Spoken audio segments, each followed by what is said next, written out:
ବଜ୍ରାଘାତରେ ଗାଦି ମନ୍ଦିର ପୂର୍ବପାର୍ଶ୍ୱ ମୁଖଶାଳା ଭାଙ୍ଗିଲା। ଢେଙ୍କାନାଳ ଜିଲ୍ଲା ବିଶ୍ୱ ପ୍ରସିଦ୍ଧ ଜୋରନ୍ଦା ମହିମା ଗାଦିଠାରେ ବିଳମ୍ବିତ ରାତ୍ରିରେ ବଜ୍ରାଘାତ ହୋଇ ଗାଦି ମନ୍ଦିର ପୂର୍ବ ମୁଖଶାଳା ଦଧିନଉତିଟି ସମ୍ପୂର୍ଣ୍ଣ ଭାଙ୍ଗି ଯାଇଛି।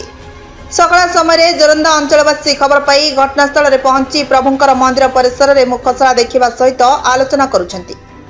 महिमा सन्यासी सूत्रु जनाଯାଇଛି जे घटना समय एते जोर आवाज होता जे गादी मंदिर दायित्व रामदासंकर गोटे कान को ठीक रे शुभुना। महिमा गादीर छोट छोट मंदिर गुड़िक सरकार पक्षर आर्थिक व्यवस्था कराई अंचलवासी दाबी जनाइछन्ति।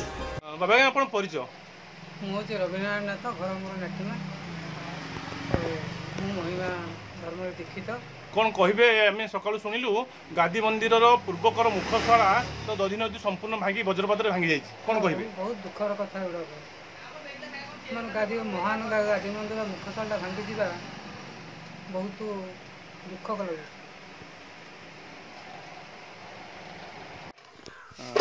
परिचय समीक्षक जोरंदा प्रतिशत प्रधान कौन कहे आज वज्रपात हो गादी मंदिर पूर्वद्वार मुखशाला दधिनदी भांगी ठीक राति 10:30 समय एक वज्राघात बहुत जोर से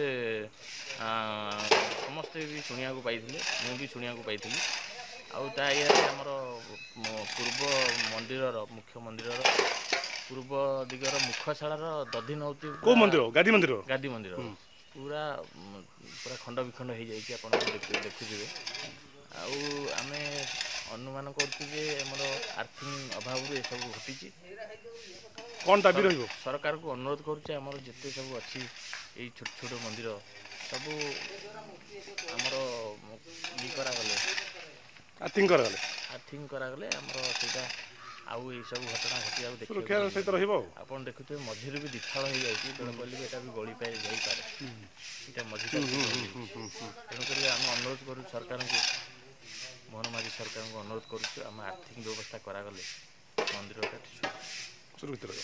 ढेंकानाल सौम्यरंजन नायक स्वतंत्र रिपोर्ट नाद न्यूज ओडिया।